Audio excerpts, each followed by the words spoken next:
ማንበብ ሁሉን አነባለሁ በዲቮሽን ታይም። ለማጥናት ግን ሁሉም ማጥናት አትችልም፣ ጊዜ አይበቃም። ስለዚህ አንድ መጽሐፍ መርጣለሁ። ሉቃስን መረጥኩት እና ሉቃስን ስመርጥ ደብተር ገዛው፣ እስክሪብቶ ገዛው። ለዚች ብቻ ለየው ማለት ነው። ቁጭ ብዬ ምዕራፍ 1ን ከ1 እስከ 5 አነበዋለሁ።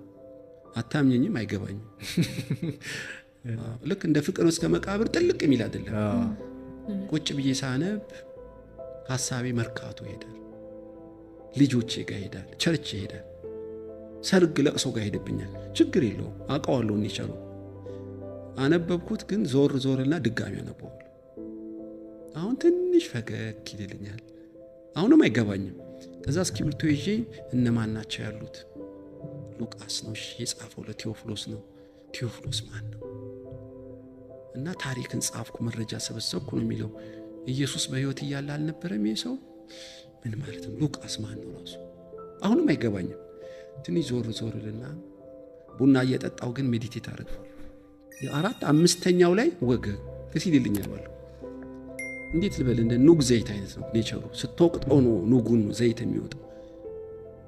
ድጋሚ ሳሰላስለው አየ የምር እንደወደድኩ ፍቺውን ለማግኘት እንደተጠማው ሲገባው መንፈስ ቅዱስ አሁን ኢንላይትመንት ይሰጠኛል።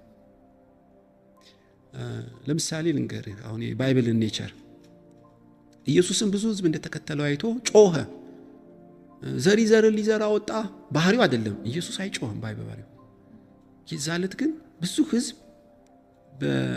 በሚደርቅ በሚታነቅ እና በሚጠወልግ መንገድ እንደሆን ስለገባው ነው። እና አንዱ ሾክ ላይ ወደቀ፣ ጭንጫ ላይ፣ እና አንዱ መልካም መሬት ላይ ወደቀ፣ መንገድ ዳር ወደቀ ብሎ ጭንጫ አለ። አየህ፣ ወፉ ማን ነው? ስንዴ ምንድን ነው? ጭንጫ መንገድ ዳር የሚለው እሾክ መሃል ምንድን ነው? ዝም አለ። ለምን ዝም አለ ብትል የተጠማና ያልተጠማውን መፈተሻ ነው። ከጓጓ ከራብክ እንደ ደቀ መዛሙርቱ ስለ ወፎችና ጭንጫ ምናምን ያልከው ምንድን ነው አሉት። በጣም ጥሩ። የእነሱ ሰምተው እንዳልሰሙ ሂዱ። እናንተ ግን ጠየቃችሁኝ፣ አሁን ላብራራላችሁ። ወፉ ሰይጣን፣ መንገድ ዳር ቃሉን ሰምተው ሜዲቴት የማያደርጉት ናቸው። ይሄ ጭንጫው ደግሞ ስር ያለው ይመስላል፣ የሚጠወልገው ነው። እሾኩ ደግሞ የገንዘብ ፍቅር ነው፣ ምቾት ነው፣ ድሎት ነው። ታነቁ ያለ ማብራራት ጀመራየው። ለምን አብራራ ብትለኝ ስለፈለጉ ስለጠየቁ። ልክ እንደዛ ነው ኔቸሩ። ከተራብክና ከጠየቀው መንፈስ ቅዱስ ያብራራል፣ ይገባል። ግን ትንሽ ሰምተህ እንደ ዘፋኝ እንደ ማሲንቆ መች ተዝናንተህ እንደው ለህሊና እርካታ አነበብኩ ለማለት ከሄድክ ምንም አይጠቅምህም። በእውነት ቁጭ ብለህ ሜዲቴሽን የሚባላል ማሰላሰል፣ መፈለግ፣ መራብ አለብህ። ያን ሲያውቅ ፍቺውን ያበራል፣ ውስጥ ይገባል። እና ስትናገር ሰዎች ይታነጻሉ። አንተም እየወደድከው ነው ቃሉን የምትመጣ። ግን መራብ አለብህ፣ መፈለግ አለብህ። ለምን ሳትራብ ሚስጥሩ ነው ይነግርህ። አንተን ከዕዳ ለማዳን እኮ ነው። እሺ ላብራራልህ። አፌን በምሳሌ ከፍታለሁ፣ እያዩ እንዳያዩ እየሰሙ እንዳያስተውሉ የተባለው ይፈጸም ዘንድ ነው። ኢሳይያስ በእውነት ተናገረ። እየሰሙ እንዳያስተውሉ እያዩ እንዳያዩ ለምን ይናገራል ብትል፣ ቅዱስ ቃሉን በመጓጓት ካልሰማኸው ሚስጥሩን ቢያበራራልህ ብዙ ትጠየቃለህ። ኦሬዲ አውቄዋለሁ። ስለዚህ በተዘጋጀ ልብ በተጠማ ልብ ካላነበብከው ሚስጥርን ቢነግርህ ታባክነዋለህ። ብዙ ከተሰጠው ብዙ ይጠበቅበታል። ብዙ እንዳትጠየቅ በምሳሌ ነግሮ ልፍ ይልብሃል በቃ። እና የተጠማህና የተዘጋጀ ከሆንክ ግን ጥልቀትና ስፋቱን ማታውቀው የቃሉ መገለጥ ውስጥ ይጨምራል። እዛ ከደረስክ እግዚአብሔር ጓደኛ፣ መንፈስ ቅዱስ ጓደኛ ነው የሚሆነው። ቃሉ እንደ ሰው ያወራሃል።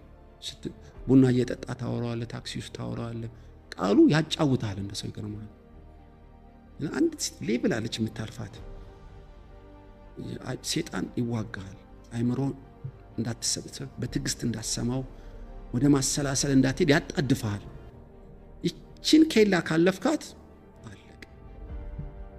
ስለዚህ አሁን ምዕራፍ 1 ሉቃስ ከ1 እስከ 5 በዚህ መንገድ አጠናሁት አይደል? ፈገግ አለልኝ አልኩ። ከዛ ስትራክቸሩን ይዘዋለሁ። ዋና ሐሳቡ ምንድነው? እነማን ናቸው ያሉት? እሺ ከዚህ ክፍል ምንድነው መማረው? አንዴ አይምሮ ውስጥ ይገባል። አሁን ለምሳሌ ሉቃስ 1ን ባነሳልህ ሉቃስ ቴዎፍሎስ ሆይ በቃ በአይናቸው ያዩ የተረኩልንን ከመጀመሪያ እስከ መጨረሻ ሁሉን ተከትዬ ልጽፍልህ መልካም ሆኖ ታየኝ። የከበርክ ቴዎፍሎስ ሆይ እና ነገሩን ሁሉ ታውቅ ዘንድ ይሄን ጻፍኩልህ።